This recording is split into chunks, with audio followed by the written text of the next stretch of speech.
So the very first thing that I am going to cover in this defense guide is I actually wanted to discuss the basics of how offense works, not just in Granblue, but in many fighting games that are very similar to it, right? So we want to understand how offense works so we have a better perspective and idea on the decisions and the options that we commit to on defense, right? So with this in mind, right, every fighting game runs at 60 frames per second. This means that every single attack has a specific amount of frames it takes for the attack to come out, for the attack to actually hit them, and then for the attack to get pulled back or recovered, right? So this is going to apply for every single move in this game. But the main important things that you need to know is that, generally speaking, when the opponent makes you block an attack in this game, that is going to be a close L. They will be +4 on block, which you can find the frame data display in this game itself by hitting start, going to display, and turning the frame information to show. So generally speaking, every character is going to have a close L that is going to be +4 on block. What the phrase +4 on block means is that the person who does this attack is going to be able to act faster than Vera. Well, Jita in this case is going to, generally speaking, commit to an option faster than Vera can. Which may sound confusing if you don't understand the concept, but as an example, you can go to the counterattack settings, and we're going to set the counter on block for Vera to be for standing out.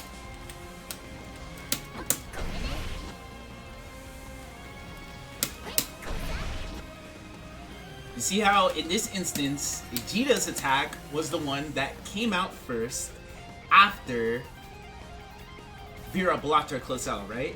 That is because Jita, in this scenario, is the person who has frame advantage. This also applies to 60 Ls. The dash Ls in this game are +2 on block. So the person who initiates the dash L and gets it blocked has frame advantage, meaning that they're able to act faster. So now that we demonstrated the concepts behind how frame data and a frame trap worked, because we showcased that Jita was able to win this interaction, right?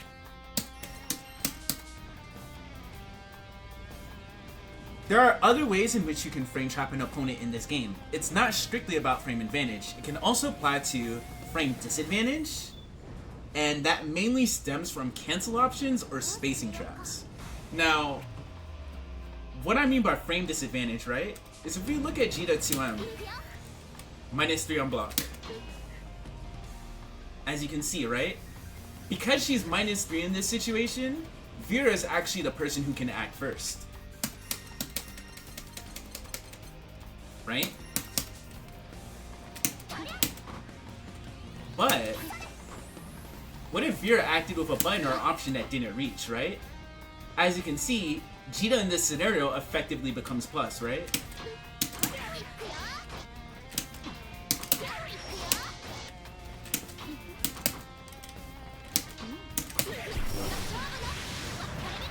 So there can be situations and scenarios where even though your opponent is minus on paper, they can threaten with an option that will beat you for trying to take your turn. So the spacing of an option is also something that you have to be mindful of, right? Another way in which you can frame trap opponents in this game is through cancel options.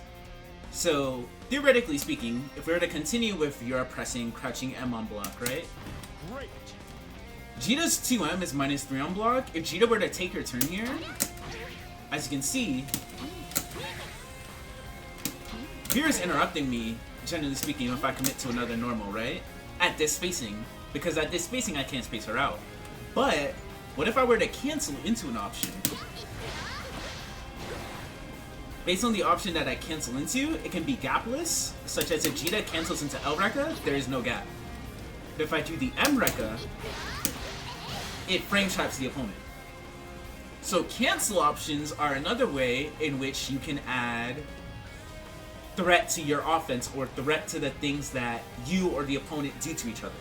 That's why even though a situation can seem black and white because the aggressor is plus on block or because the aggressor is minus on block, there can be more options that they can do than you think, right? So now that we've explained this, right? The reason as to why frame traps and spacing traps and cancel options are strong is because they all beat immediate mash. They usually all beat the opponent immediately trying to take their turn, right? Now, immediately mashing is scary because if they frame trap us with something that's high reward, it can lead into a lot of damage, right? So it can be very intimidating to do this. So it often tends to put people in a situation where they sit there and go, well, if I mash on what they're going to do, I'm going to die, right? But if they throw me, because I'm not doing anything, then I'm also taking damage, and I'm also getting knocked down and being further pushed to the corner, right? So to understand what makes throws good, and the options that people can take versus throws, it's important to explain how they work from a mechanical standpoint. So in this game, right, there is a 16 frame throw tech window. This means that they basically have a quarter of a second to actually break the throw. They don't have to break the throw right away. So as you can see, there's also something called throw invincibility, where if you try to throw the opponent right away, based on what you do, they may be in a period where they can't be thrown. So generally speaking, if the opponent is getting up, or if you make the opponent block an attack, you have to slightly wait to throw them. The specifics, if you are curious, is 6 frames out of block stun and 9 frames on wake up. As you can see, Vera has to wait a bit before she throws me. So there are 2 options that I can take versus the throw in this situation. For starters, if I think that she's going to throw me, I can mash here, right? I can immediately mash her out of the throw. But of course, if we go back to the initial example, I'm taking a lot of risk because if I immediately mash and the opponent frame traps me, especially if a close heavy, I might be taking a lot of damage, right? But it can be something that's really strong to do, despite the risk that it carries, right?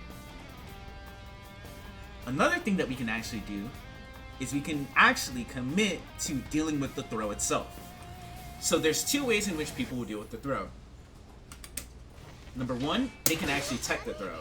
If they tech the throw here, as you can see, Jita is flashing gold, which means that she is even. So we essentially both reset to neutral, we're both able to play the game again, and neither of us are at an advantage in this situation.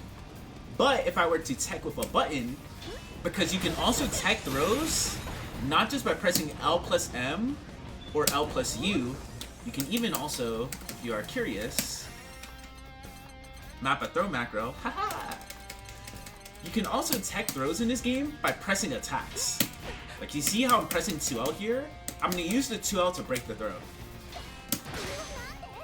But what happens here is if I use the 2L to break the throw, number 1, I am -6 on block. Well, I am -6 post-tech, not on block. So in this situation, because Vera threw me and I teched with a button,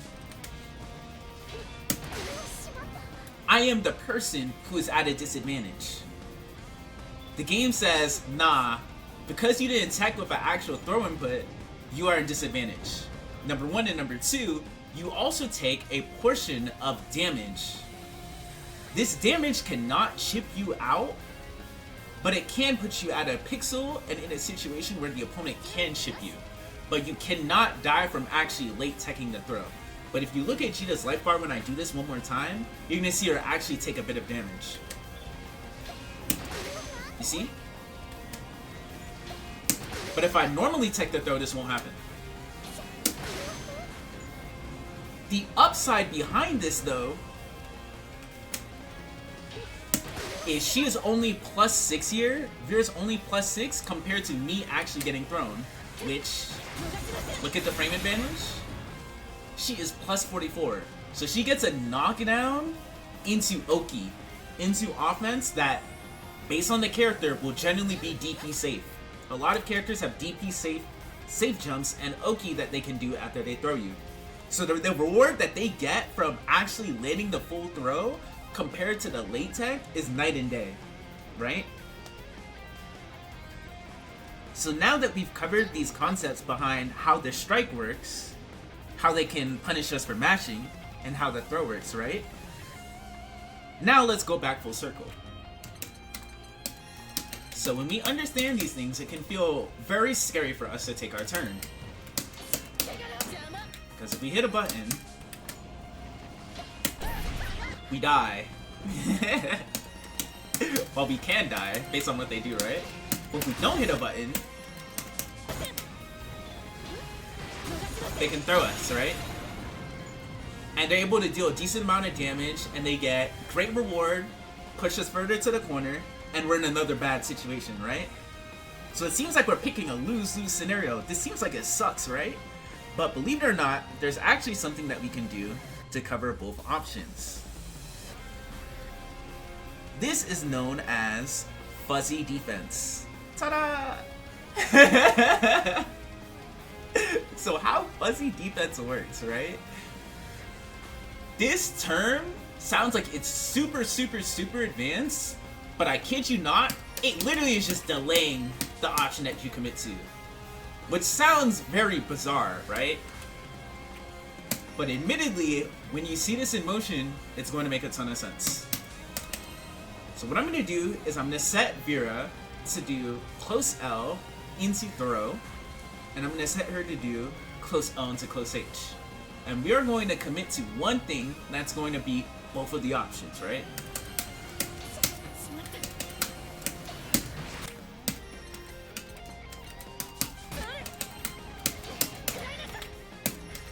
So what I'm going to do here is I'm going to show what it looks like on both recordings, and then I'm going to play both on random so you can better understand what I'm trying to showcase here. So for starters, the first recording, she's set to do close L into throw. If we press a 2L at a later window instead of right away, we will press the 2L at a timing to where we will tech the throw late. Like this. Right? This isn't bad for us, all things considered, because we're only -6 here, and she has to run up for pressure. And because she has to run up for pressure, we can RPS her in this situation. It's not as bad as actually getting the throw knockdown. Right? From a on-paper standpoint. Now if we set the other option to play, she's doing close L into close H, right?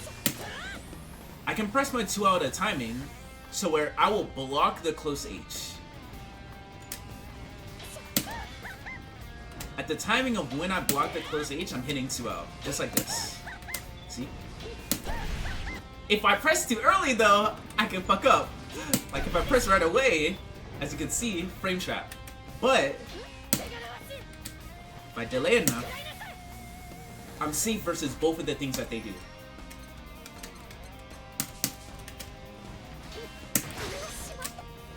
This is what it looks like with both recordings. If we set it to random, watch this.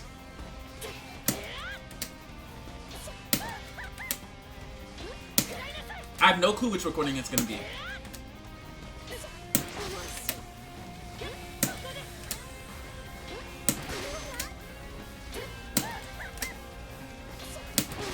You see? This is what makes fuzzy defense strong. If we delay our options on defense, it enables us to safely deal with two of the scenarios that our opponent is going to do against us, right? So what makes late tech in this scenario beneficial for us in a way?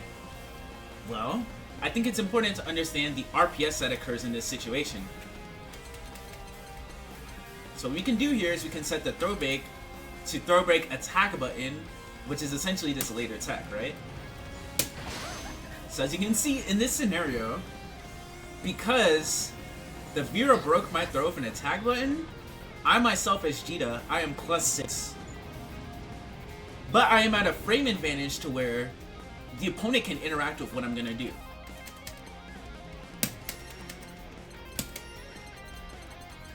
For example, if she thinks I'm gonna 6xL in, because generally speaking, that is what a lot of players will do in this scenario.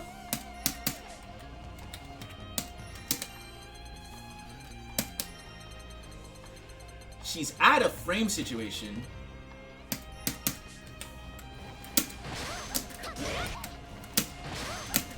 where she can DP. I'm just messing up the 6xL. Pain. Not again. Okay, there we go. But as you can see,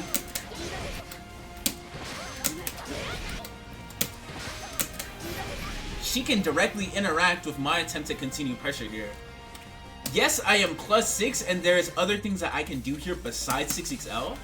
Like, I can try to run up, but if I'm running up and trying to commit to deeper offense, what if Vera does us this? What if she hits 2U? See? I'm getting hit. But what I can do here, so I can 6xL. If I time it right. As you can see, right?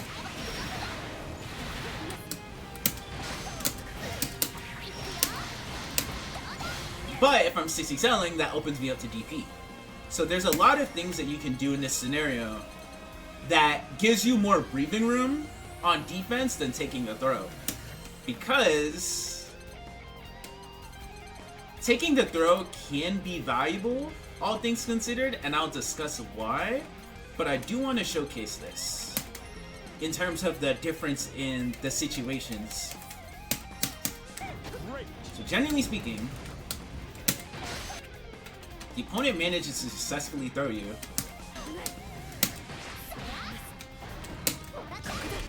Pretty sure it's JU, right? I think it's super jump. I don't know, there's safe jump. Yeah, there we go. So generally speaking, they're able to attack you with an option if they land the standard throw and you didn't tick with a button that gives them better Oki versus your DP or what you're going to do next, right? But sometimes that can be very useful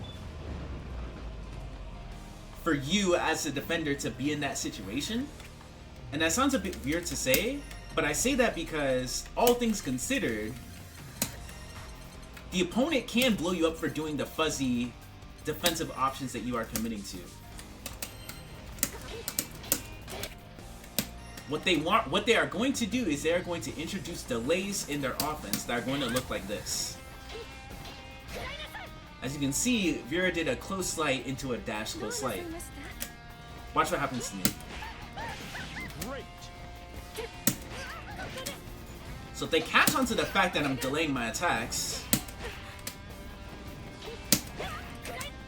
they can punish me for doing this. So sometimes it's okay to just eat the throw and deal with the damage that you get, because ultimately it's much less damage than getting hit by this, right? So sometimes taking the throw in this game is very valuable. Now, after we explored this triangle, right? You're now looking at the fuzzy defense like, well, it doesn't really seem like it's that good because they could just delay their attacks and blow me up for doing this. Well, what happens if they're delaying their attacks? We can mash right away. Because they're not taking their turn right away. They're not doing the close cell, close H. That's fine.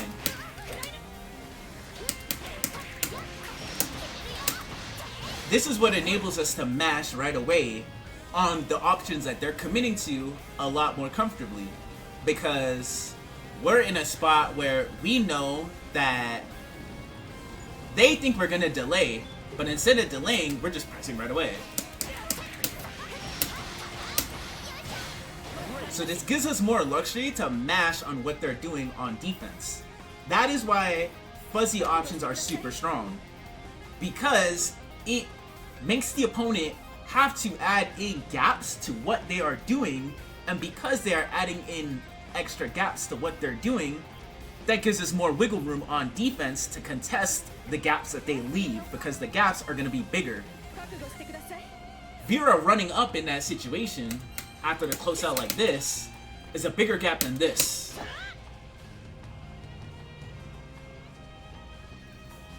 So this gives us way more breathing room. So now, I think we can go on to reversals and discuss the other options that we can do on defense more. I just wanted to make sure I really convey how strike though works, even to someone who just doesn't have much knowledge or understanding of how this core fighting game RPS triangle plays itself out, right? So now, meterless DPs in this game are pretty privileged to have. The main reason as to why is the fact that a lot of characters in this cast, such as Fairy, for example, right? If we look at Fairy, she actually does not have a DP in this game that is invincible without her spending 50 meter. As you can see, I set the counterattack setting to Beppo Sikkim, which is her EX DP, which used to have Invuln in the first version of the game, which we call Vanilla Granblue. As you can see, she's getting counter hit out of it. It no longer has Invuln in this game. What she has to do is she has to do the ultimate version of this move for Invuln. So as you can see, that move actually punished my frame trap because it is an alt DP. So if we look at Jita, right? Or Vera, these are characters who actually have DPs that meterless have Invuln. So if I test the same frame trap versus Vera, should actually be able to DP through this. See? She did not have to spend meter on that. This is very, very strong to have. The main downside to note when it comes to having a meterless DP though is not all of them have the fastest startup. Why is that important? Even if we look at a character like Siegfried, right, who is commonly regarded as one of the best, if not the best character in this game's cast, Siegfried also has a meterless DP.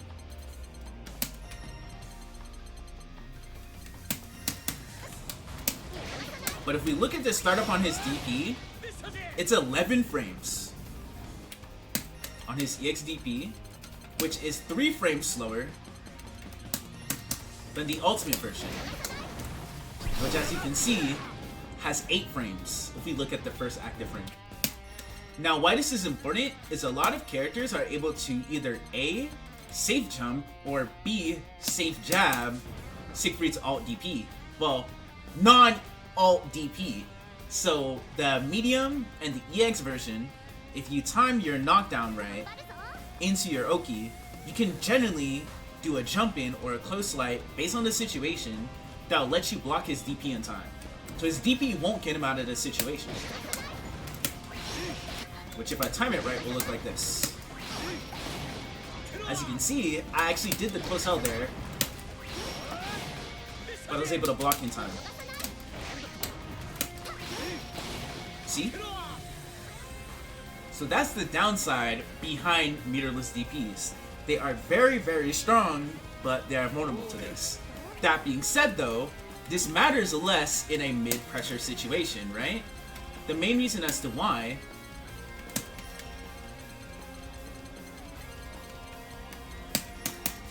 Siegfried EXDPs after blocking my close L, or my 6XL.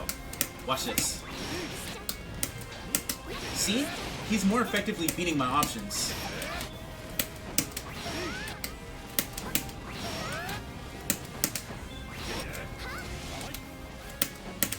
Especially if I delay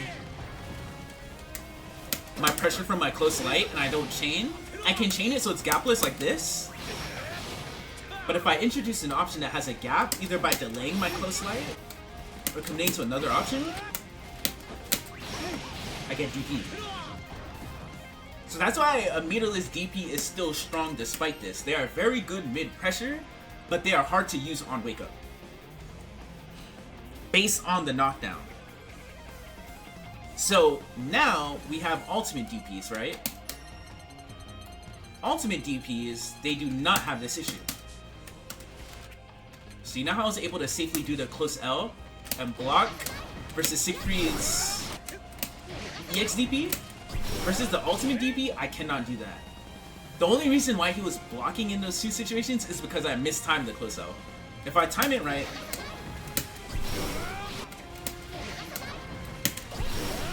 like that, I'll always get punished.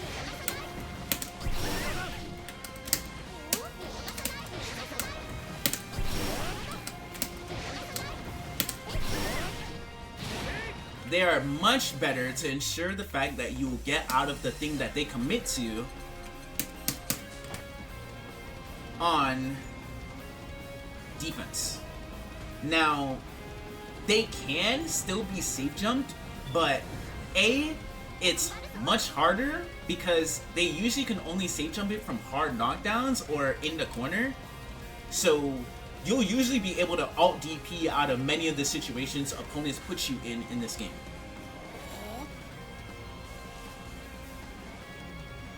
Now when it comes to DP inputs, right? This is actually something that is very important to understand. Generally speaking, every character in this game has a different way regarding how they DP from an input standpoint. So if we look at Jita, for example, right? Her DP is a 6-2-3 input, or a forward, down, down, forward, right? Usually, when it comes to doing DPs on defense, or as an anti-air, you want to actually do the easy input version.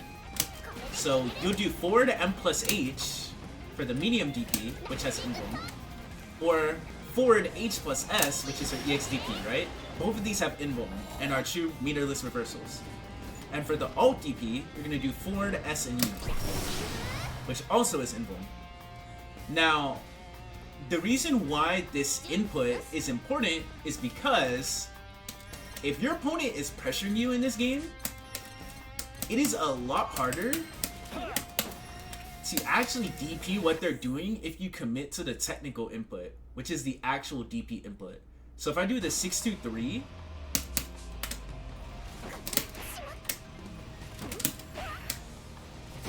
as you can see, I'm trying to do it.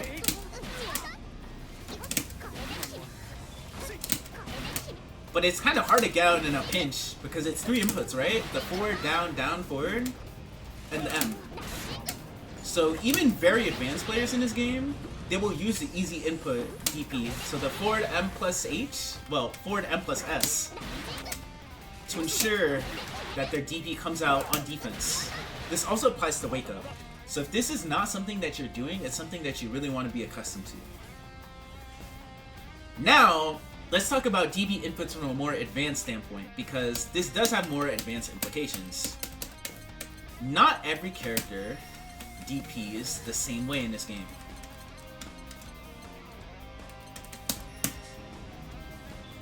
If you look at Zeta, for instance, her alt Rhapsody input is actually not on down back. She does not do 1 S plus U, because then she just gets alt air spear. It is on back, so she does 4 S plus U. This is strong because this makes it so when she is reacting to certain things on defense,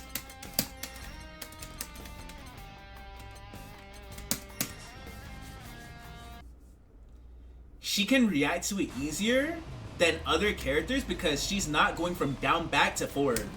Like Jita would be going from down back to forward to do her DP, which takes longer than going from down back to back. So in the case of a character like Lucilius, right?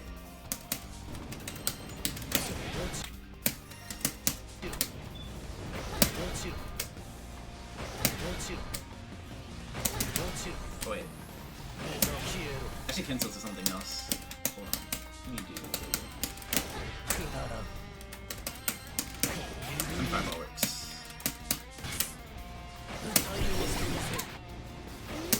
It's easier for her to react to what the opponent is doing and punish it.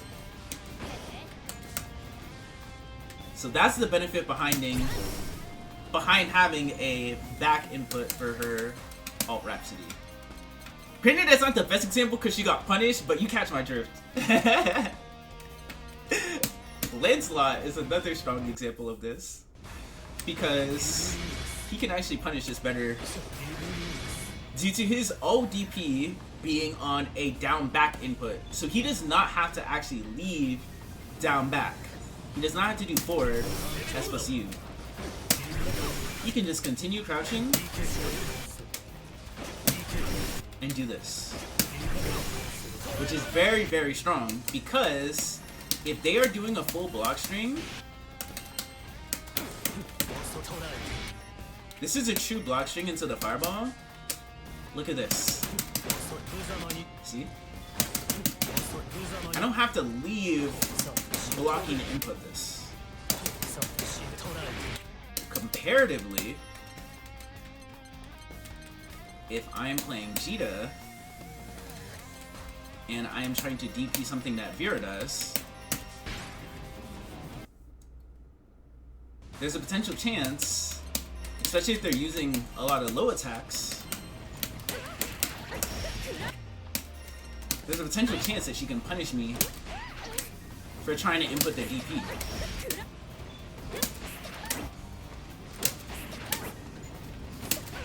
Because I'm not down backing anymore. I'm hitting forward.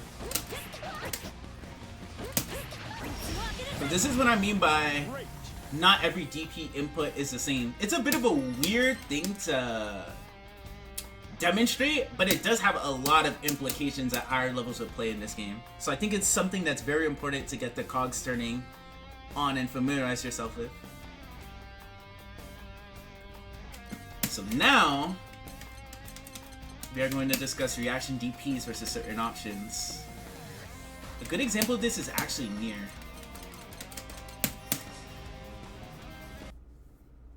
So generally speaking, when Nier cancels many of her normals or many of her options into death, she'll put you in a situation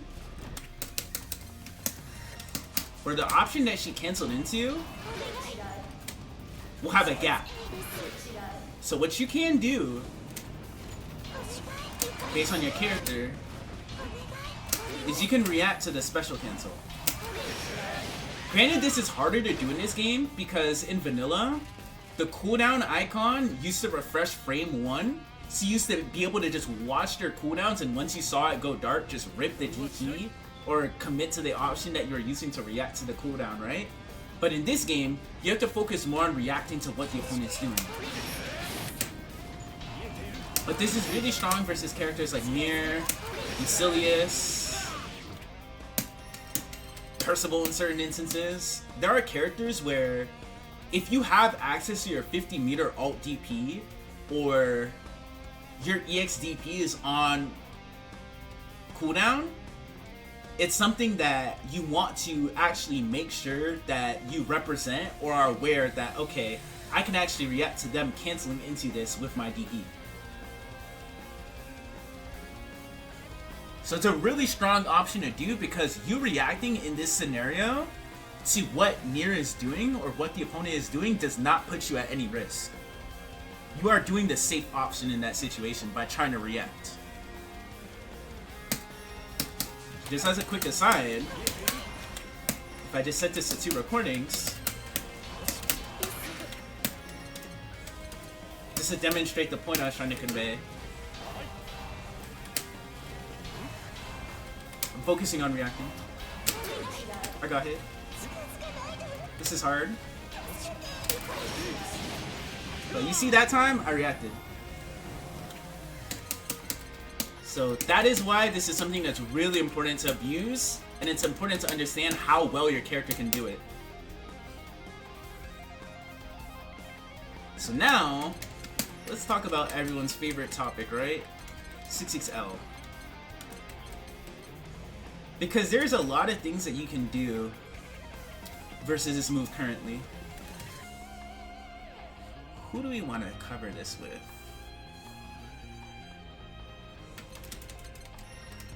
Let's actually grab...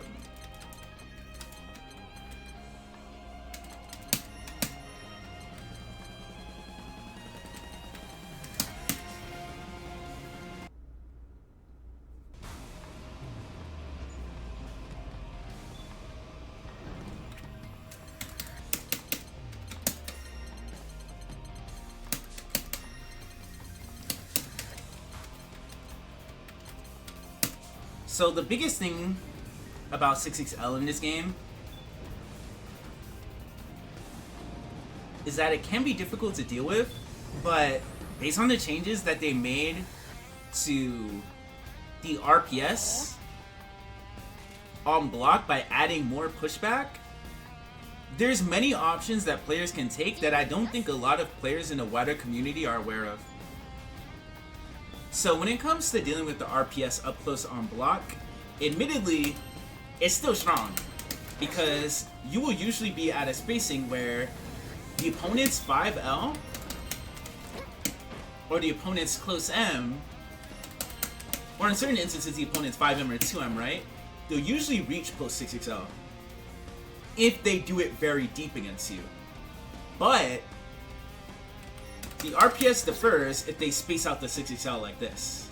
Because, as you can see, Siegfried's 5L actually whips. So if you block the deep 6XL, what you want to do is you want to assess what your opponent is actively doing after you block the 6XL.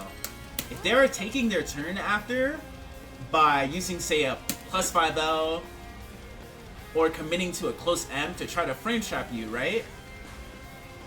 This can be beneficial for you to take a gauge on, because you then have a better perspective on, okay, this opponent is mainly just establishing airtight pressure here, and they're not at a range where they can throw me.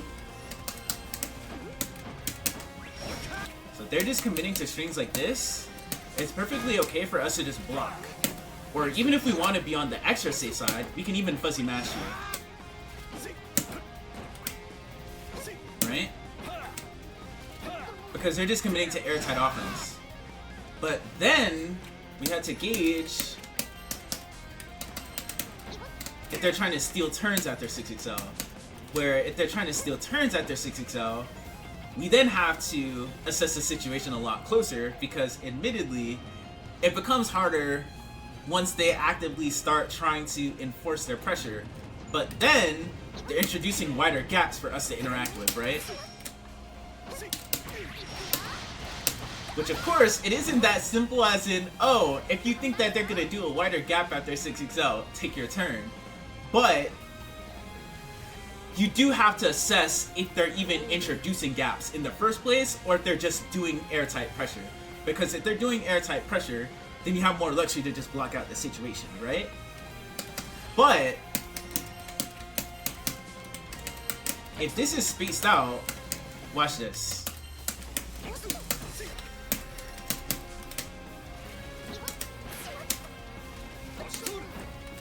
Based on the range we blocked this round,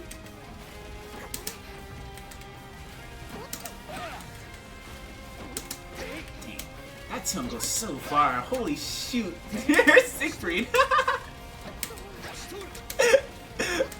Okay, any other character but normal ass 2M. Let me grab Vera. No, let me grab 6. 6 is a good example.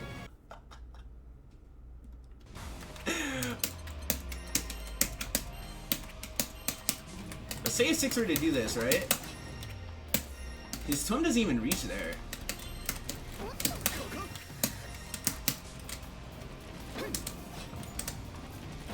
So there's just certain characters you can backdash or up back post Space 6XL, and they can't easily stop you from committing to these options after the Space 6XL because none of their normals will reach.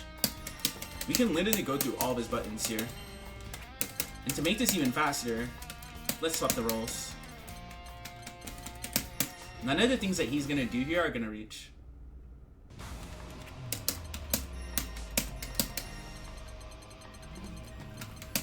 So watch this. See? See? See? Based on the spacing that he does this round, none of the options that he's having are reaching. He can do a deep 6XL again, but he can't really convert off the air hit here. And he's leaving a really big gap because he can't easily take his turn here. So you have more luxury to reset to neutral here after these Space 6XLs more than you think. This is something that a lot of people do not do. If you block the Space 6XL and you're aware of the spacing and you know that character can't do anything that can reach, this is something that you really gotta abuse. It is strong versus a lot of characters in this cast. That being said though, this scenario is still pretty strong because if you as a player were to commit to trying to immediately take your turn post 6XL, right? What they can do is they can do another 6XL into a delayed 6XL, and based on their timing and the spacing, they can whip punish your button recovery. It can be kind of hard versus a character who has a longer reach on their buttons like Cheetah.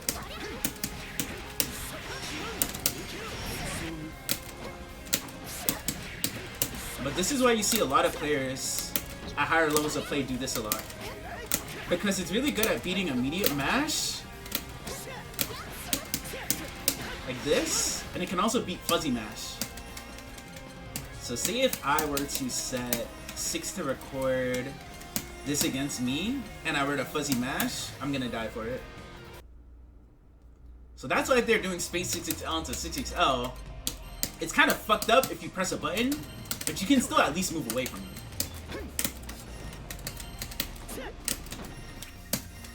Wait, hold on, let me walk back. Like, see? Oh! You see I'm trying to delay the 2L here and I'm getting smoked? That's why you see players do this a lot in this game.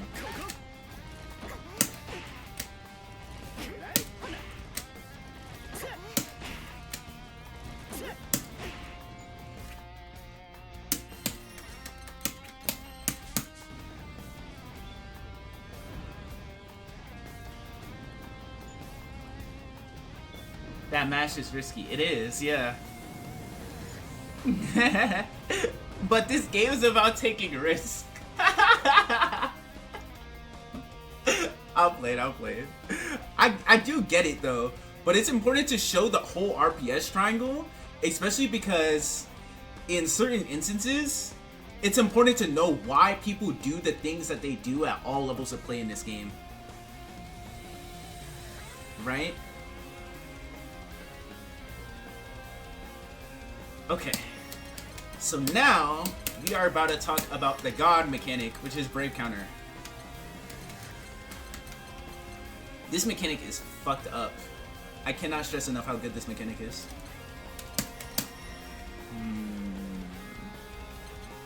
What do I want for this insane?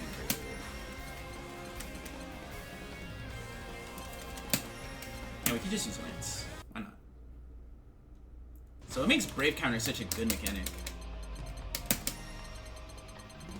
Why do we see people complain about it on Twitter all day?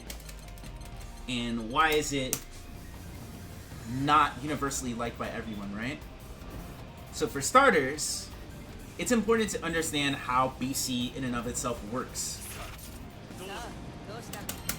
Any single time you block an opponent's attack, if you press M plus H, can perform a technique known as a Brave counter. The radius on this move, number 1, is huge. This mechanic has such a wide hitbox. It is the entire red circle. Number 1. Number 2, the Brave counter itself has 10 frames of startup. 10. That is not a typo. 10. So there is so many options in this game that if you commit to a button or option after and they Brave counter you, you will not recover in time to be able to block the Brave counter. This applies to close mediums or even close lights in certain instances, right? Watch this. When I have cat, you walk up close light. Wait. When I have cat, you run up close light.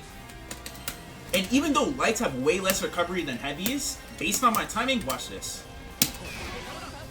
The Brave counter may still hit her. I just have to do this like immediately. Dang, she's blocking it. What the heck? It can be kind of tricky. Let me just do 2L.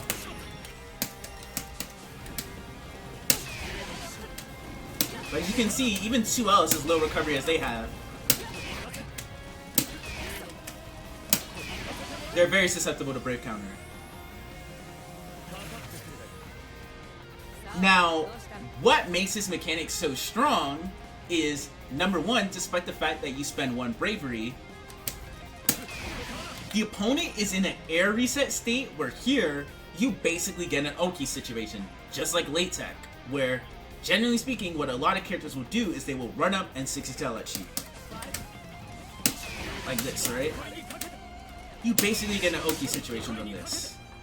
Number 1. Number 2, the opponent, as you can see from Cat's life bar, also takes a fair bit of damage. So you basically get an Oki situation and a lot of momentum. And this is also great from a resource economy standpoint, because say if I were to ult DP or DP out of this situation, I'm spending 50 meter, right? But if I were to Brave counter, I'm spending none of my Skybound Art gauge. I'm spending none of my super meter, which I can save for other things, right? Such as if I want to ult DP, or if I want to use any of my other ults, right? So it enables you to be more efficient with your meter. Number 3, it gets even darker.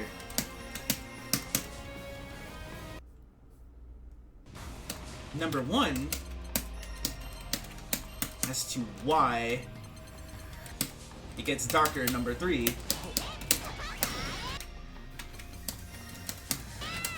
There are many special moves in this game that are plus on block and have recovery that's not on the faster side, such as Charlotte EX hands. If you Brave counter this move, on Brave counter in this game, if your BC counter hits them,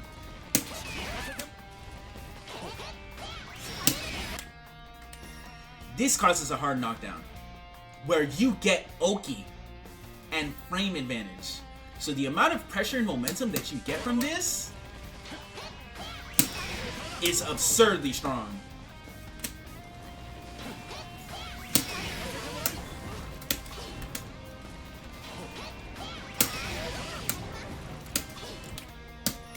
Now this mechanic is godlike, right? But we're sitting there like, well, what's the cons behind this mechanic, right? Because there has to be some way in which you can counter it and blow it up. Well, say in this scenario, if Charlotte were to try to spot dodge to beat my Brave counter, she is only +2. If the opponent spot dodges, they are not punished. You are not punished for actually Brave countering. There are very few characters who can actually counter this mechanic. And generally speaking, with those characters, it usually applies to their ultimate skills. Such as, for instance, where are you? Now Maya is one of the only characters who directly has an option in this game that costs meter, which beats the opponent's Brave counter, which she has to do on a read, mind you. If Narmaya's in Kagura stance, she can do this.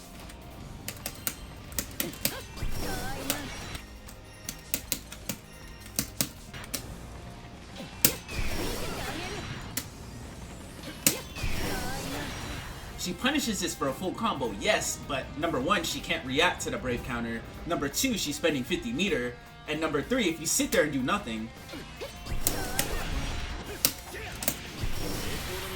you can simply anti-air her. So, it is a high reward option that she can take versus your Brave counter, but it also is a risk and a commitment that the Narmaya player is taking too. So basically, the counterplay to BC, from a character standpoint, is that it's hard for a lot of the cast to deal with and counter, and there isn't that many answers to it, which is why you want to spam it. Now, from a resource standpoint, right, because this game has a bravery point system, you have up to 3 bravery points. When you lose 1 bravery point, there is no downsides that incur. But when you're down to 1, you take 20% extra damage. If you're down to 0, you take 50% extra damage. You also lose access to Raging Strike. As you can see, I cannot Raging Strike. So that is the downsides to this mechanic, right? Which makes you think, well, that's super risky, because if I'm just Brave countering all day, then the opponent's going to put me in a situation where they can kill me. They can, yeah, that is true. But this game has a phenomenon which I call the Brave counter tug-of-war, where how the mind game works behind Brave counter is this.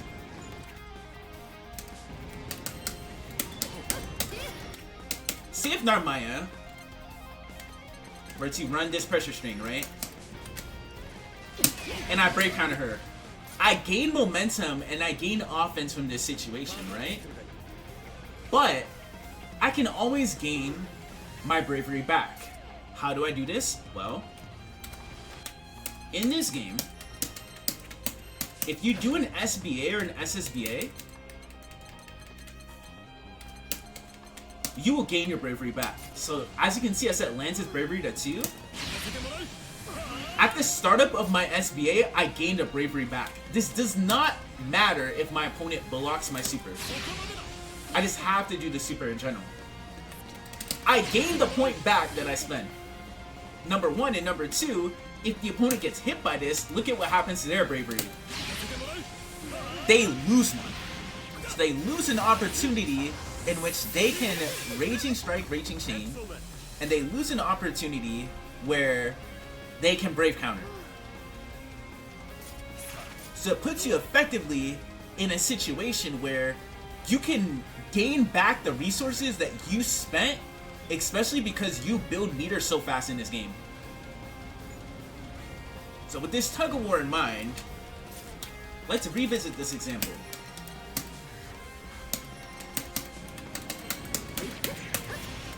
I'm gonna BC Narmaya, then open her up.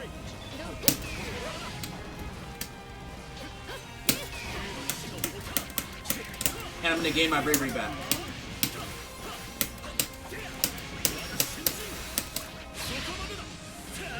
Now we're basically effectively even in this situation.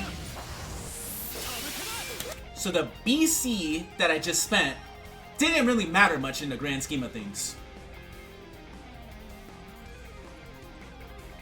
Number 1. Number 2, you can explode for BCing too much, right?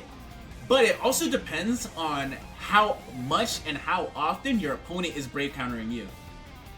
Because say if Narmaya was Brave countering the hell out of me, right? And she has 1 bravery left.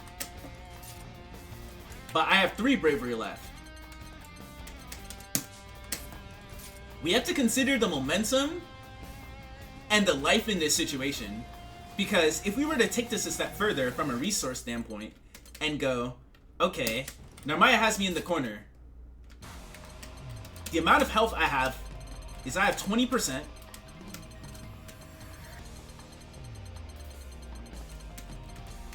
At 24%, that's fine, right? And Narmaya has 70 or 80%. This is a very common situation that happens a lot in this game at higher levels of play. You'll see these like life thresholds a lot.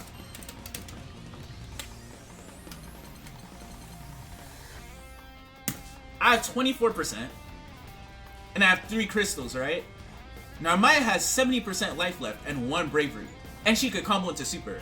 Narmaya is actually winning from a resource and positioning standpoint. She just has to hit me once, and she won.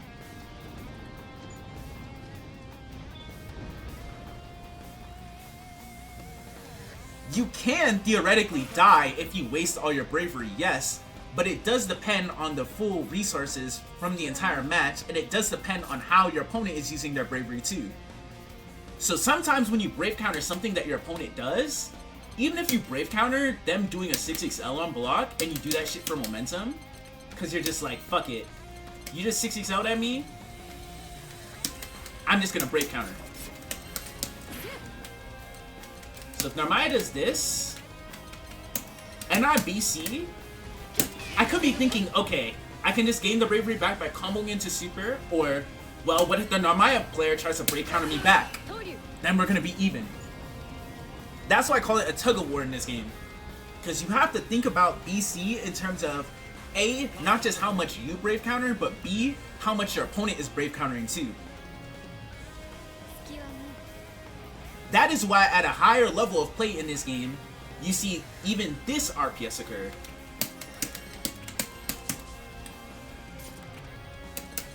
So what I'm about to do here is going to be kind of weird, because it's kind of hard to record this in training mode, because there's no BC setting.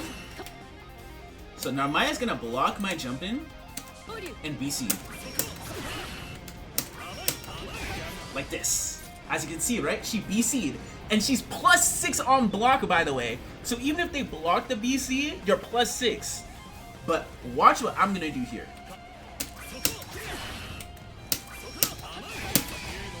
If I time this right, you have to delay it a bit. As you can see, it doesn't work right away. But that time it worked. I was +8. Because what I did was I counter BC'd her. I BC'd her back after blocking her BC.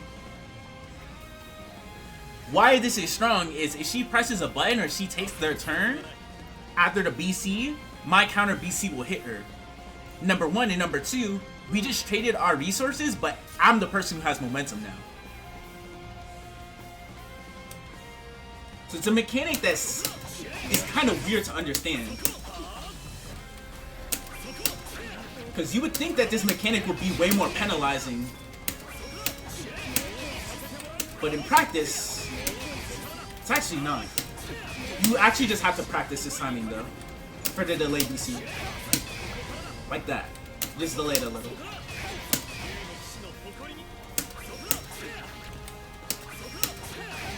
But this is very, very, very strong to do against brave counter. This is something that you really want to be doing.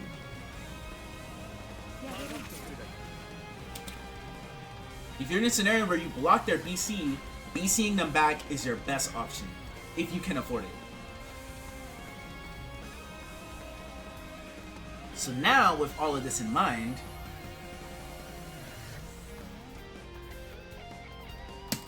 we will now talk about Raging Strike. So Raging Strike is another way that you can strip the opponent's bravery. It's a bit weird in terms of how it functions because... Hold on, I'm just trying to make sure my settings are right.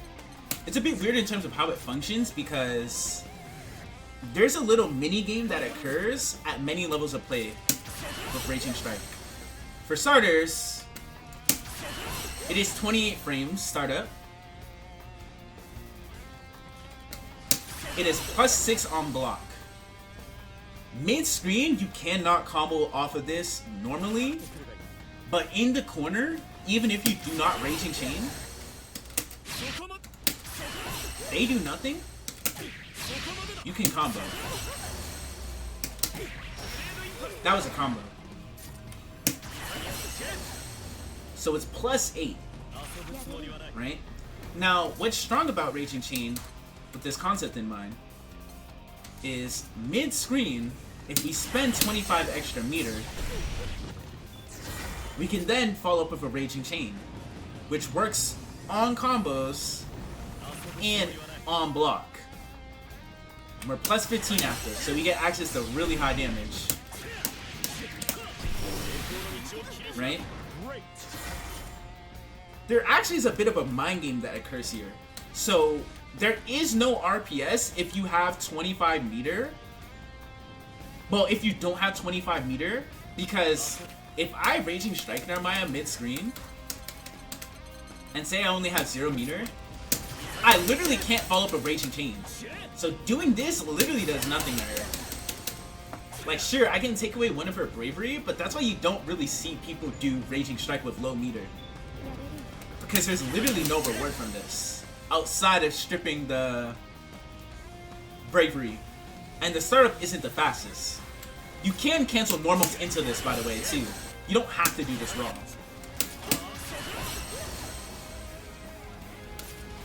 But when there is meter on the table, based on how much Bravery you two have, you can decide, okay, I'm going to follow up with the Raging Chain.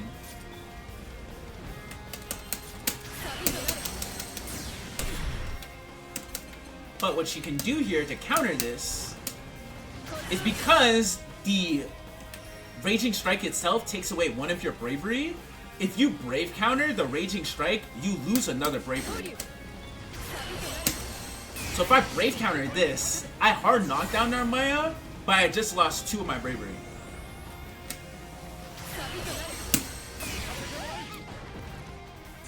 But what I can do here, though, is I can also play chicken.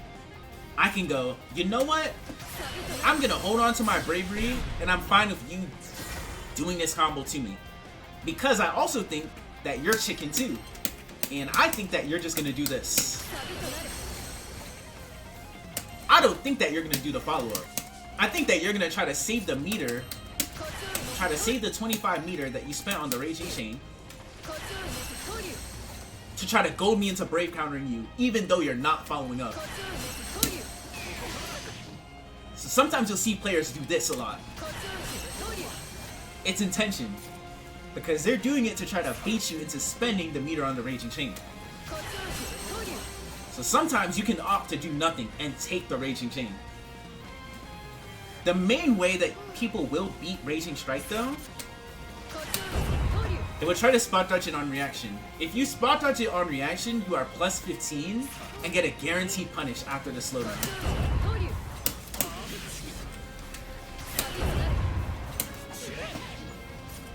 You can punish with anything that you like. Usually, if your character has enough meter, sometimes you can punish with raw ults, sometimes you can punish with heavies into Raging Strike, Raging Chain. So the damage that you get access to in this situation can be really high. Like this.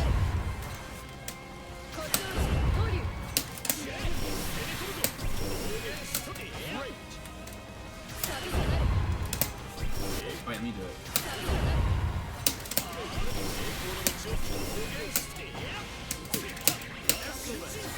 So the access, so the amount of combos that you have access to in that scenario are very, very strong. So you get rewarded really highly if you do this to them. Especially if you spend all your Bravery, because if your Bravery points are really low, and they do the Raging Strike, Raging Chain to you, you can't Brave counter this, so this is guaranteed. So a strong way to win in this game is if your opponent has 1 Bravery, this is something that you want to spam versus them if they can't deal with it well. Because when they have 1 Bravery and you commit to the Raging Strike, Raging Chain, this is essentially guaranteed.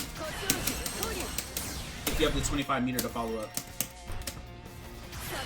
I can't do anything about this.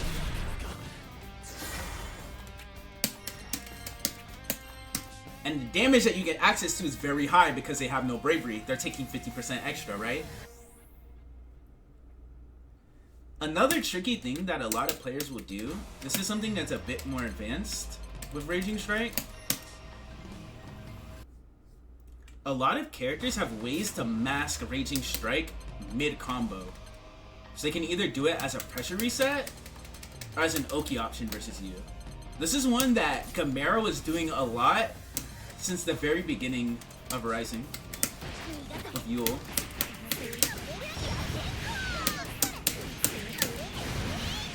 Wait, you do MD. As you can see how the MDP temporarily hides Yule on screen for a couple frames, she can do shit like this.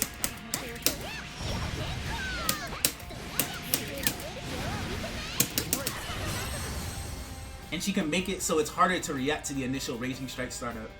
A lot of characters have setups like that. So it's very useful figuring out what your meaty Raging Strike setups are with your character, and how you want to use them.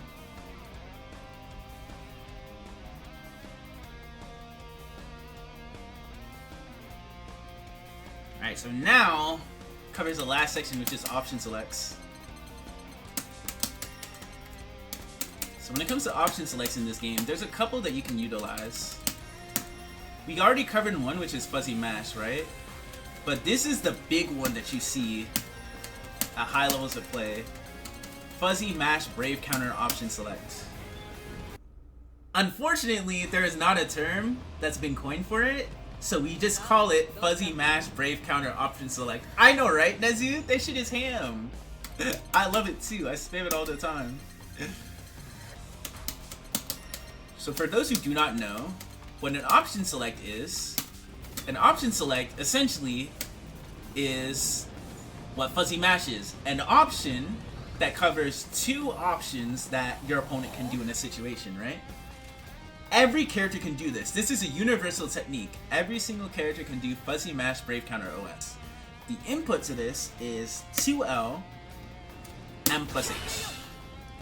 And you slightly delay the M plus H, because if we press M plus H, right, we get Raging Strike, which is very risky on whip. Especially if we're delaying our offense, and they're trying to BC by doing the M plus H Raging Strike. Watch this. You see how Siegfried set to do this?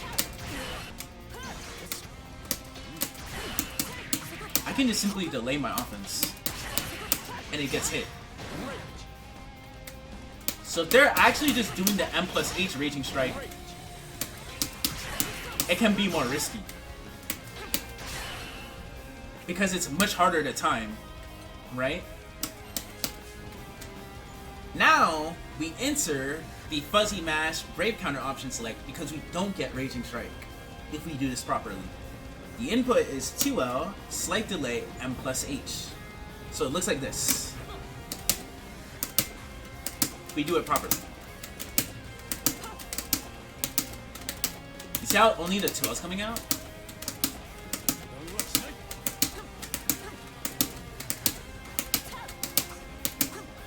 You can also do this with 5L. You have to be careful, because if you do it too fast, you might get the throw input. You can also macro M plus H though.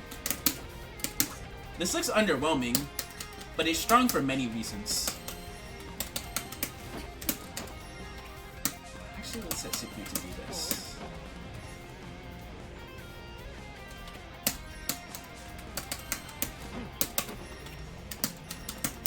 So if we're trying to BC after Siegfried 6XL, right? You see? Look at this. I'm getting Raging Strike by pressing M plus H immediately. But if we option select, watch this. We do 2L and block stun, and we delay the M plus H a little. But what if Siegfried does nothing? Look at what happens. If I get this right, I won't whip throw. I won't whip anything besides a 2L.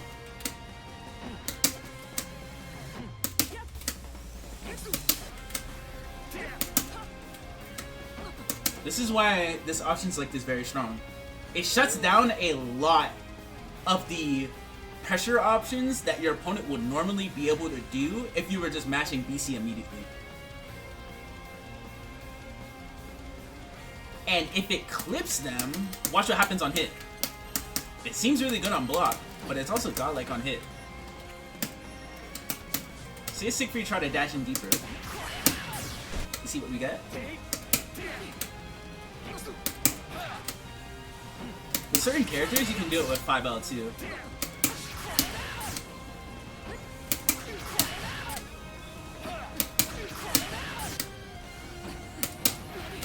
So the reward we get here is you get a full combo.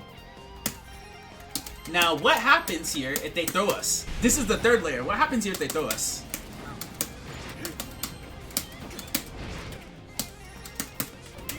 Well, if we time it right, we get late tag.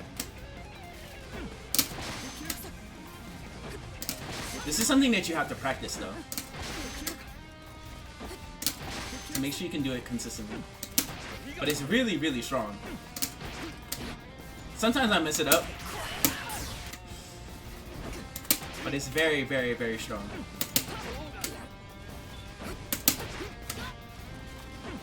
I'm just timing a little late. That's why I'm getting thrown. Great. Why does pressing 2L in block stun stop you from raging striking before you block the second hit? Because nothing is coming out, because the 2L is the only thing that I'm doing in block stun. Hold on, let me actually try to read that closer again, because that's a good question. And I want to make sure I answer it correctly. Why does pressing 2L and block stun stop you from raging striking before you block the second hit? Okay, I see what you mean, I see what you mean. It's because pressing the 2L in block stun means that I'm pressing an action that I can overall do quickly and safer if my opponent introduces a gap than the raging strike. Like, if there's a gap, the reason why this is strong is if there's any form of gap, I'm risking a 28 frame option coming out compared to a 6 frame option, which can actually lead into a combo. I literally get nothing if this comes out, because they can just brave counter this. Or they can do something mid-pressure to punish me for doing this, because this isn't a reversal, this isn't invincible. Like, the Raging Strike itself is not invincible. So if they literally commit to a frame trap, I die. But here, if they commit to a frame trap, and I time this right, I get brave counter. If you do it too early, you'll get the throw input though. It's just something I need to practice a little more. But as you can see here, this is why it's strong to option select your brave counter.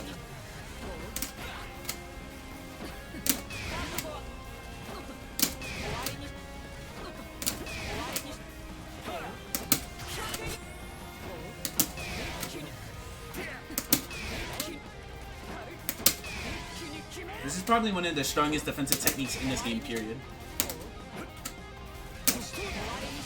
But even then, every now and then, you'll still see advanced players, they'll accidentally like get a Raging Strike misinput, or they'll mistime this.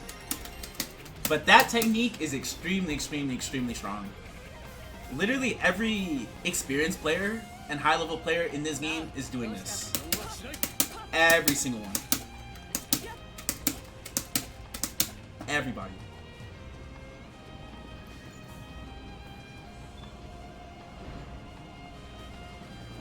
What is happening is if you block, yes.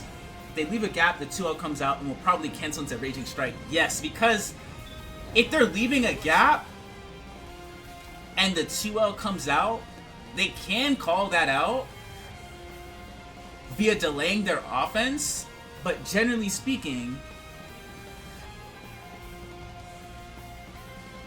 there will be in a range based on what they commit to if they do something more greedy, where the 2L will hit them. What are the exact situations you'd be looking to use this OS? Against strike throw in general. So let's look at a very standard strike throw situation in this game.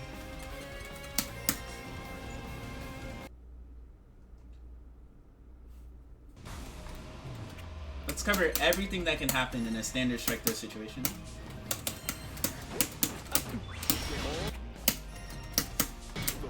If I mash here immediately, right? Elliot frame traps me. But if I do fuzzy mash brave counter OS,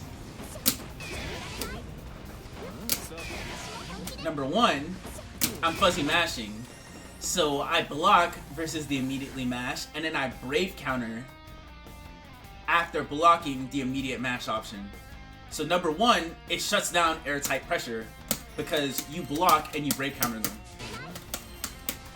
If they throw you, if you time this right,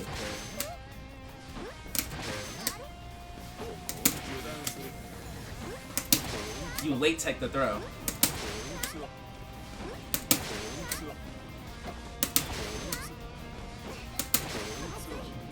Number three,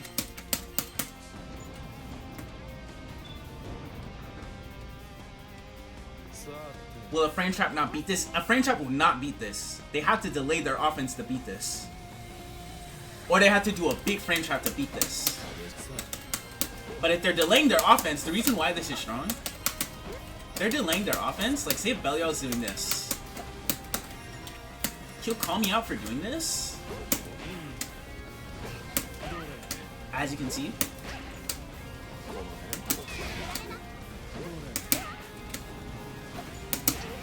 But if I just mash on him right away, because he's leaving a gap, I punish him for trying to take his turn. They basically have to take risk and leave gaps in their offense to call this out. If they do not leave gaps in their offense, the gist as to why this is so strong, to just sum this up, if they are not leaving gaps in their offense, you can literally just do this. It beats everything that they do. This will beat everything that they do. If they commit to something airtight, you brave counter. Or you block, based on what they do, right?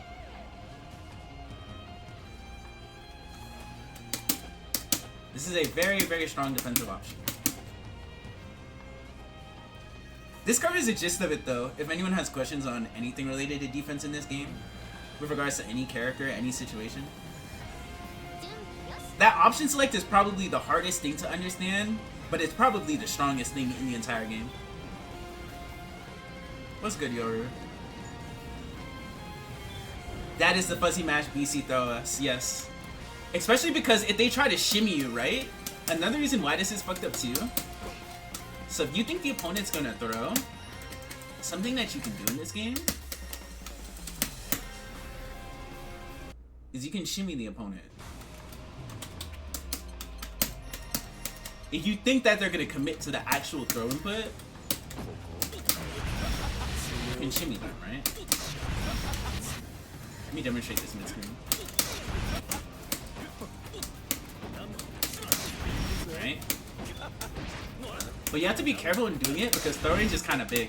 It's huge in this game. But it's really strong. Because it enables you to reactively punish their throw and counter the option that they committed to, right? But what if you just did this?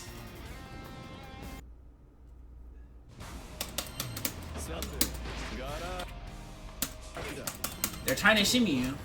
They're trying to put you on a Twitter clip, but you do this. Because 2 L's in this game generally hit low, mind you, watch.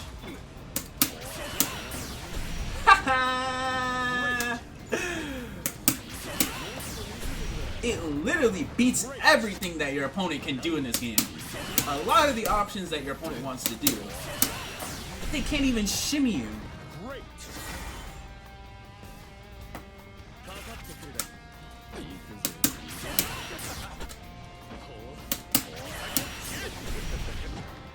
That is why this mechanic is really, really strong to abuse with this option select, Raging Strike. Raging Strike makes it so that when you actually manage to mash them for the thing that they did, it leads into a combo.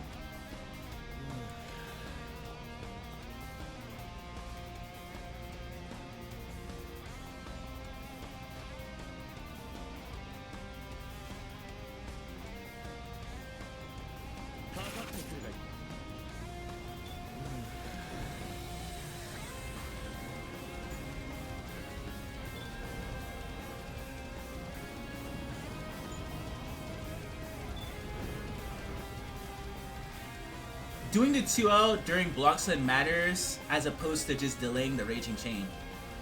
It matters because the 2L is a lot safer than pressing the Raging Chain.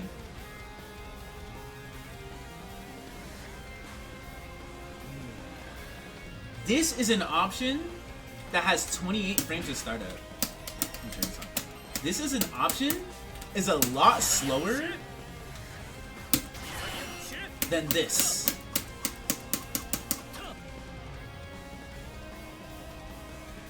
So committing to this is more risky too because this is also not invuln.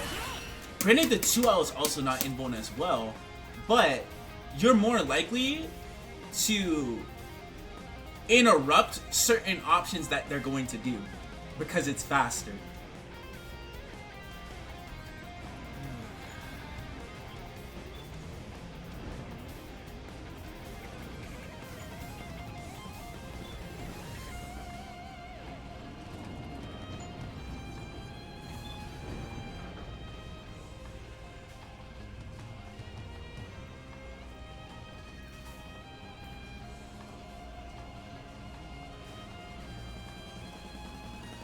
Yeah, exactly. Because the thing about it, you have the right idea.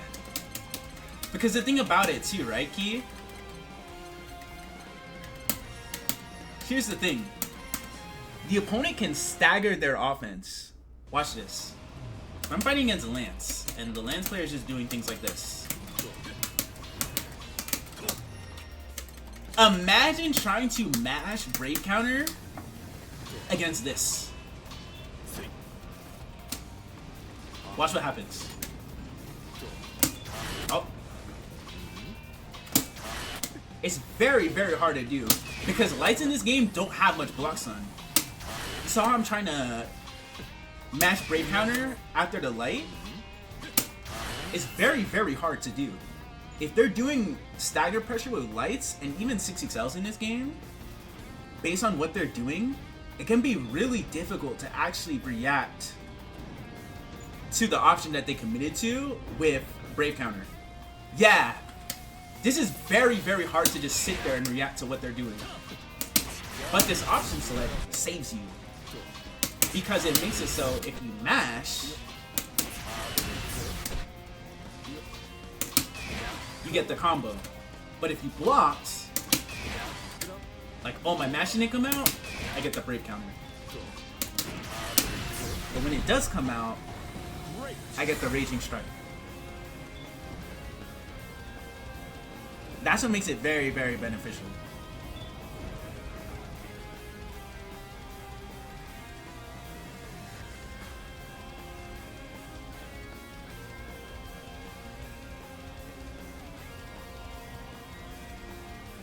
What about standard good old frame traps? What do you mean? Also, what's good, chat?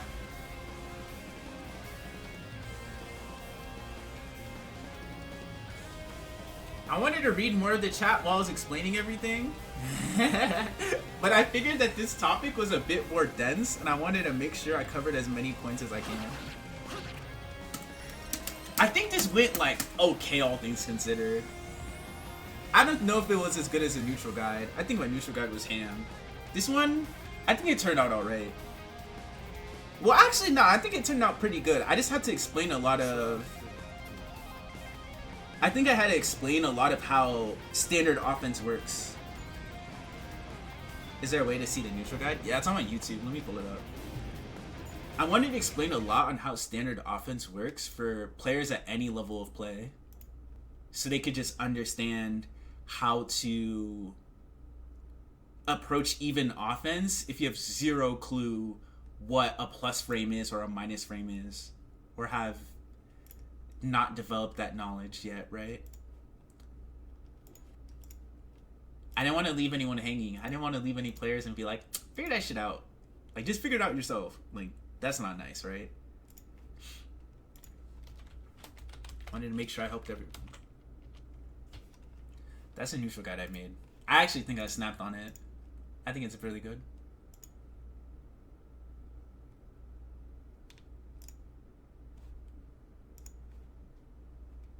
No problem. You think it's absolutely great? Thank you! Level you up for sure. Hell yeah! We love to see it, yo. We love to hear people improving. That's awesome.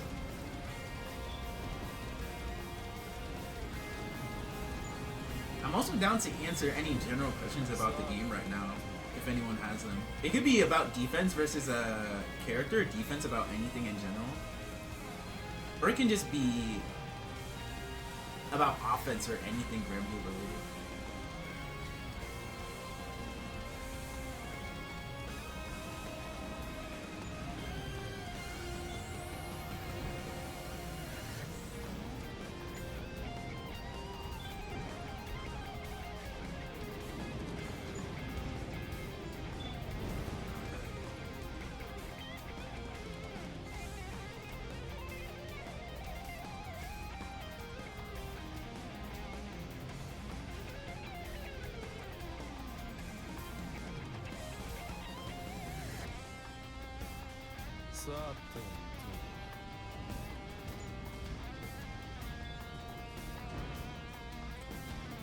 Hell yeah, Rain. That's what's up.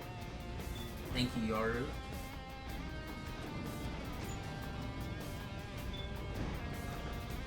An offensive Narm guide? I have a Narm guide. Have you actually seen it? I made a really good Narmaya guide too. I actually learned how to play the character from the best Narms. Reminiscent, quotes. I don't think Hazel was playing Narmaya at this period in time. But I remember asking her questions though.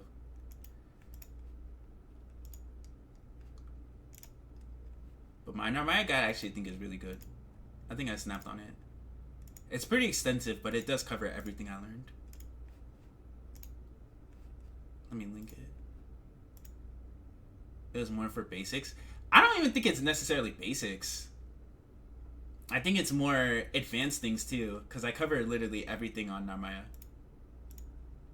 I cover like strong frame traps, I think, strong combo choices, how you want to think about utilizing her tools. It's in general a very advanced guide, I think. How do I always win and also never lose? If you want the real answer, here.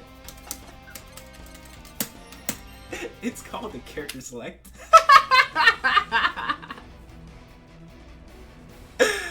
Yo. Yeah. You pick a character named Lancelot, because that's my dog. That's how you always win and never lose. Because you're playing the flyest character in the game. So even when you lose, you're winning.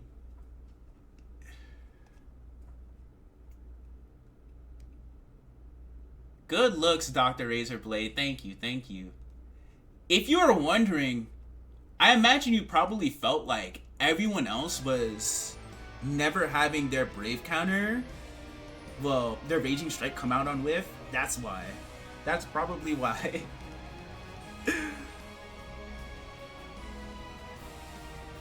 But in terms of Siegfried though, because I did want to cover how to deal with Siegfried's Fireball. Because someone asked me. There's multiple things that you can do. Let's grab a character like Kat, because I think that... I'll tell you one. She's a character who I think has all the options. You had to learn how to play Lancelot, so you lose at first? Yeah, that's true. Didroid Belt, Catalina versus Siegfried. Yeah. Especially because a lot of players are just fuzzy mashing too. If it feels like it's super impossible to throw them or like actually hit them. A lot of people are just delaying their defense. So it's very, very important to understand. I do want to make an offense guide too eventually. Okay. So Siegfried. When it comes to dealing with his EX Fireball, this move is strong for a multitude of reasons. Number one, it's fucked up because it's 18 frame startup and point blank, no matter what, it's always plus. Not every EX Fireball point blank is plus on block, but Siegfried's is. So no matter what distance you block this from, it's plus. His L and M fireball, they see some use, but they're a bit more niche because the L fireball is 20 frames to start out. The L and M fireball also not plus on block point blank. This is 20 frames, minus 6. Pretty sure this is 40 and minus 7. No, 40 minus 6. Yeah. So his L and M fireball, the startup is on the slower side. So he effectively wants to use them at ranges like this, generally speaking. You cannot 4G or spot dodge. Well, you cannot 6G or roll any of his fireballs. You can always 4G or spot dodge them though. Like this. The L fireball travels the fastest, but he doesn't get pressure from it, and it's the easiest to jump over. The M fireball is the slowest because it's 40 frames to start up, but the durability is also not that strong. The durability is about the same as a 2-hit non-EX fireball. So EX fireballs are 3 hits, will beat this. As you can see, Cat EX fireball is actually piercing through it. It loses 2 hits, but the 3rd hit will go through.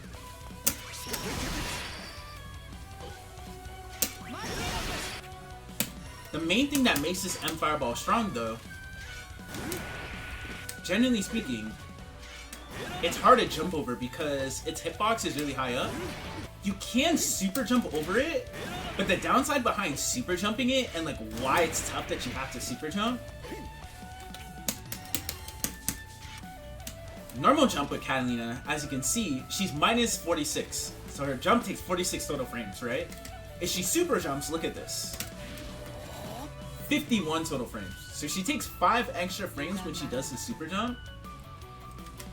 And this is important because taking a longer time to jump and hit the opponent means that it's more likely the opponent can block in time.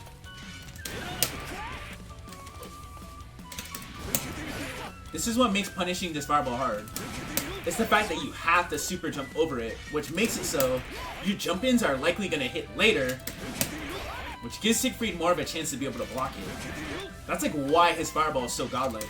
The fact that you have to super jump over it. Because their jump is slower.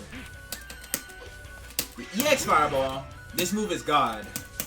Because this move trades with 3-hit EX fireballs, number 1. Number 2, it travels slow enough for him to effectively get pressure after it, and he can get a combo from hit. So you can use this as a means to approach himself, like this. And you can also use it as a means to stop the opponent from approaching. Because say if Cat were to run into Siegfried,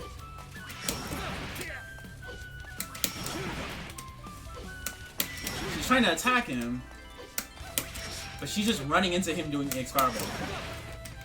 And based on the distance that he's at, he can even combo from it.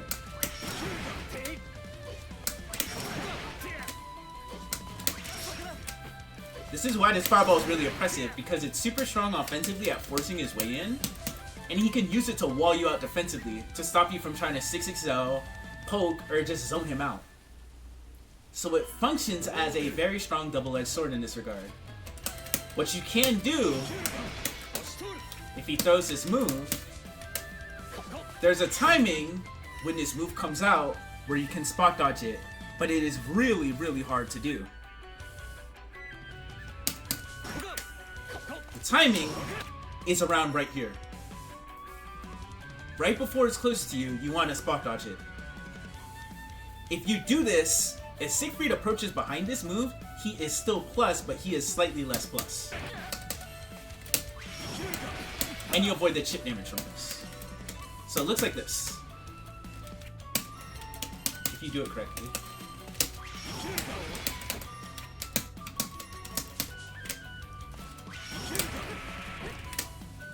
The important thing to note about this though is you avoid the chip. but it's very hard to stop the next action that Siegfried's gonna do here. If your character has enough reach, you can clip him. But based on the distance that he does this from, it can be kind of hard. Because sometimes what he can do is if he 6XLs in a bit early, he can actually clip you for taking your turn. So usually, you'll see after people spot dodge, they'll still block. Because this will usually happen if you try to take their turn. Let me see if I can get it. You'll usually clash with Siegfried or get hit. Generally speaking, you'll get hit if the Siegfried player times this well. Like, he's plus post dodge, so he can 6XL at you and hit you. Another thing that you can do is if your character has a good enough anti-fireball ult, you can ult against this. This is really strong to do on reaction. The main characters that I would suggest doing this with: Gran, Jita if she's close enough, Cat if she reacts in time. Matera can do this. Fairy can do this. Zeta can do this. Narmaya can do this. Vasaraga can do this. Soras can sorta do this, but it's hard. Zoe can do this. Cat can do it, but it's kind of hard. Anila can do this. Siegfried can do this to himself. Grimner can do this. Usis can do this. Uno can do this. Six can do this. Nier can do this. Beelzebub can do this. Belial can do this. Avatar Belial can do this. Lucilius can do this. 2B can do this. Vayne cannot do this.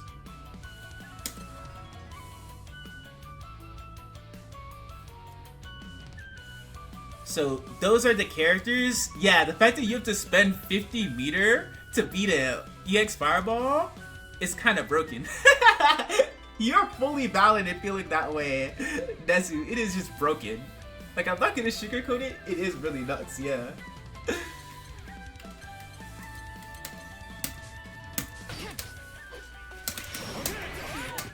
Yeah, your options are to just super jump over, dodge, or use an ultimate skill, essentially. It's hard.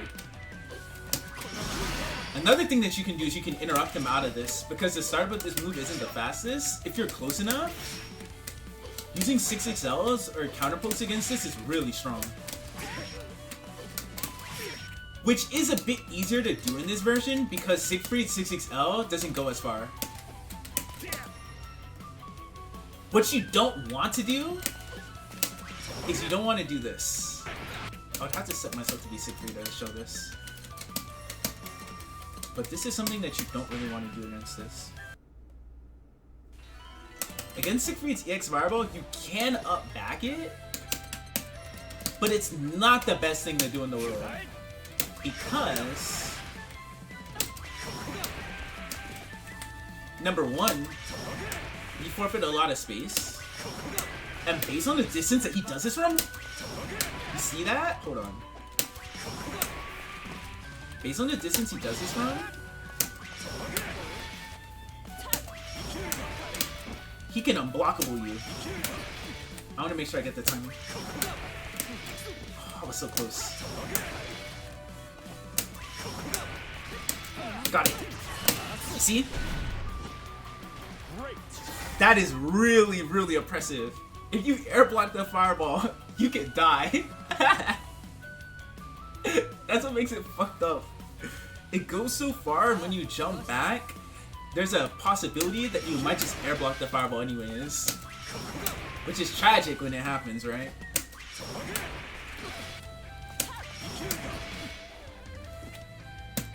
So ideally, you can up back it at certain spacings, but it's kind of hard to do. What is going to be a better option to do that I will recommend post-patch is you can backdash it too. Backdashing is pretty good in my opinion. But it's kind of hard to do currently when I say post-patch, because you would benefit a lot from having a backdash macro to be able to backdash. You will benefit a lot from having a backdash macro be able to backdash versus his EX Fireball. Because currently it's pretty tiring to do. Even on hitbox. Hold on, I want the opposite goals.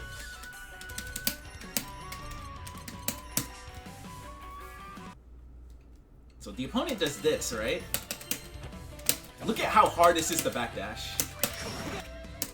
You literally have to be an Olympian when you're backdashing this move. I kid you not. You see? Very, very hard to do. But what they did in the Evo Japan build for this game is they made it so you can backdash via using the dash macro too, because currently you can't do that. You see, if I'm holding back and I'm pressing the dash macro, I'm getting forward dash. But in the Evo Japan build with Beatrix, they changed that. So you can backdash with the dash macro in this game. They're adding that to the game soon.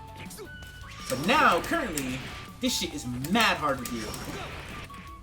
Especially because at certain spacings, you get clipped anyways.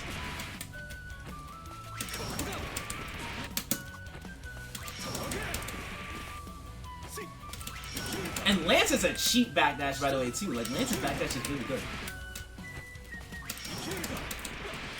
But this is very hard to do currently. Like, it's something that you can do, but you still end up blocking the fireball anyways. That's why sometimes your best bet is to just dodge it. But it's hard. Because what certain Siegfried players also do is they even do shit like this.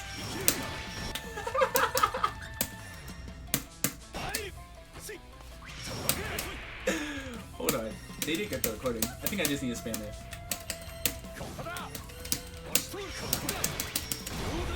Oh, I didn't mean to hold it. I think I got the right timing. Oh shit, I tried to hit a button after? Or I'm trying to avoid the chip? Man, unfortunate. You see this a lot at high levels of play. For this reason. Because if you are the pixel, this chip kill is so hard to avoid.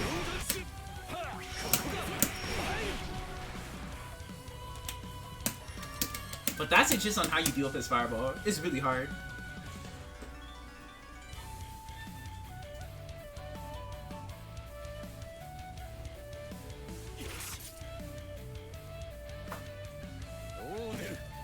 Damn, you hate Siegfried even more now? Something that Siegfried players could also do, even?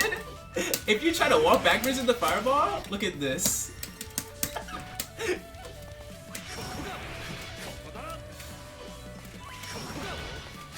Based on the spacing that they do this from, you can 6xm after. And this will catch you usually walking back. Like that caught me walking back.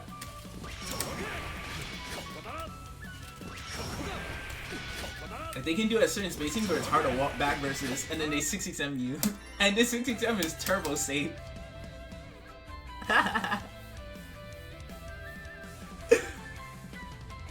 Yo, Hosante, what's good? And this is the big meaty patch. Who could hire to save you? Yeah, it's broken. The rabbit hole goes so deep with Siegfried, y'all. Y'all don't even know. This character, he's so funny. You heard he's the big man on campus? Yo, what's good, Koga? Yo, good shit, by the way. I saw that you won CMN. Congrats, yo. You love to see it. I think it was last week where you won versus Greed. I think it was you versus Greed in Grands. Did I catch your question early on? What was your question?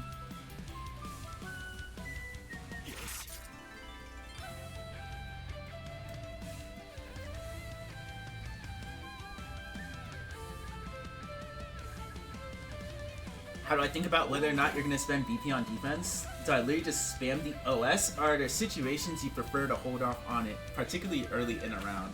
That's a really good question. Okay. A really good example of a character I like to spend Bravery a lot against is Charlotta. I think this is a great example. What song do I feel like listening to?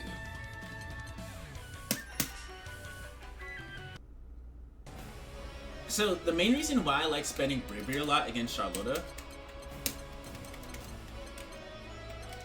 she's a character where you benefit so much from having momentum against her.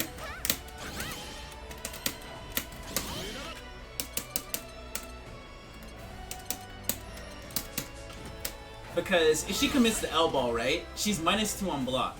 Granted, I can whiff punish L-ball, I can alt DP versus L-ball, right? There's a lot of things that I can do. But if I block L-ball in this situation, I'm committing to RPS. Because what she can do here, in this game, because L-ball's only -2, she can RPS me while she takes her turn here. And she can do options like L-ball into EXDP. And I can't take my turn here without getting punished if I commit to something immediately, alright? If I Brave counter this instead though, what then happens? Well, the RPS goes out the window. I'm just right, number one. Number two, I'm able to secure a lot of momentum from being correct in this situation. And it enables me to more effectively push her towards the corner. Especially because, as a character like Lancelot, Lance is so fucking privileged in this game. Keep this. This is also a strength of Lancelot, because the character you play also does influence how you see Bravery in this game. Something that's really strong about Lancelot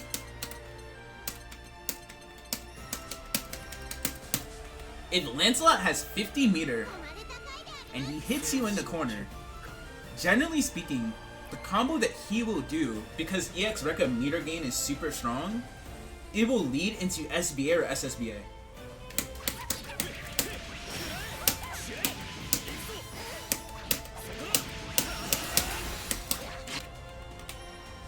I built the 100.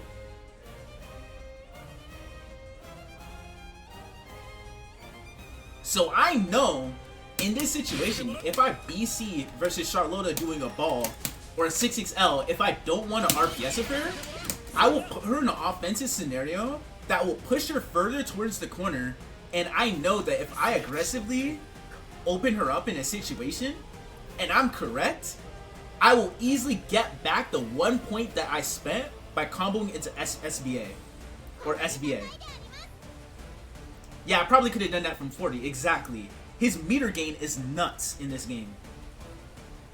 So the fact that you can combo into SBA and SSBA to gain back your Bravery while stripping one of your opponent's Bravery is very, very strong.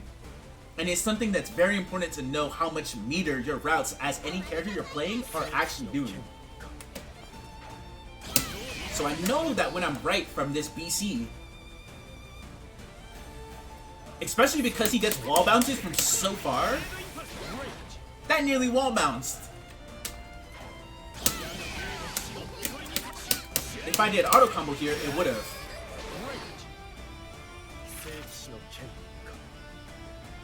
So this game rewards momentum so heavily for the reason that the meter economy is super strong, and the fact that you can easily gain back your Bravery of SBA and SSBA.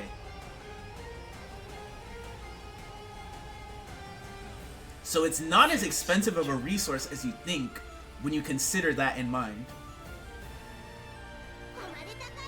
Also, it depends, because Brave counter is really strong on defense because there are guaranteed options that your opponent can commit to that you can Brave counter. There's guaranteed spots essentially where you can BC them. A very strong common guaranteed BC spot in this game is 6XL. If you block their 6XL, it doesn't matter what character it is, you can react.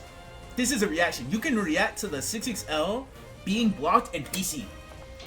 This is why you see this so much. It is a guaranteed BC spot in this game. They cannot bait it, they cannot option select, they cannot counter it. If you block their 6XL, you can BC it even on reaction. If they're doing staggers, of course, like this, this is harder, like BC on reaction, right? But you could just wait for the 6XL and go, alright, I can BC. The pushback can make it whiff, yeah, but that's at very specific spacings. Generally speaking, like, here, let me see if I can get it. And it can depend a bit on character 6XLs. But usually, you'll be safe. It's a pretty guaranteed spot in a lot of situations. There can be instances where the pushback can make it whiff though if it's super spaced out. But usually you'll be able to BC safely, which is why it's so privileged. Yeah, Charlotta can't do it because hers goes super far. Yeah, it's very character specific. Like Lance, he can sort of do it, but it depends on the character. Another thing too is moves that actively guarantee BC as well. Like Charlotta EX hands, that's a guaranteed BC spot. Oh wait, I recorded it wrong. Because when you react to this move with BC, counter hit hard knockdown. This situation, on paper, is not necessarily terrible for Charlotta because she managed to get in, force you to spend the BC, and force a hard knockdown, right? So it's not awful for her outright. Like, it's easy to see this and be like, damn, Charlotta is completely dog shit, but it's not that bad for her. But it's also really great for you as a defender because when you BC this, what can you do? You can always gain back the BC that you spent. And another thing that you can do is when you're comboing into SBA or SSBA, you are stripping their BC, as well as the fact that you can raging strike them to take away their BC too. But it does also depend on how much and how often your opponent is brave countering you. Because if I'm doing this all day, right? If I'm BCing after literally every single block 6XL,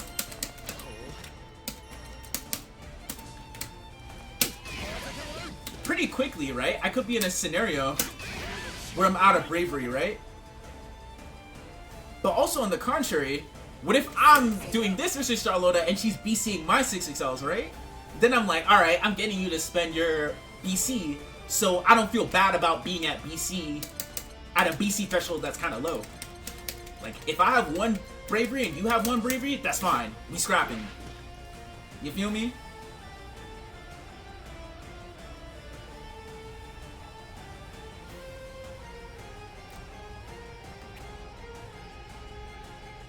Yeah, guaranteed counter hit on BC is super strong. In fact, we can actually show this as an example by pulling up a lot of... You could just pull up a replay of any character or any player in terms of how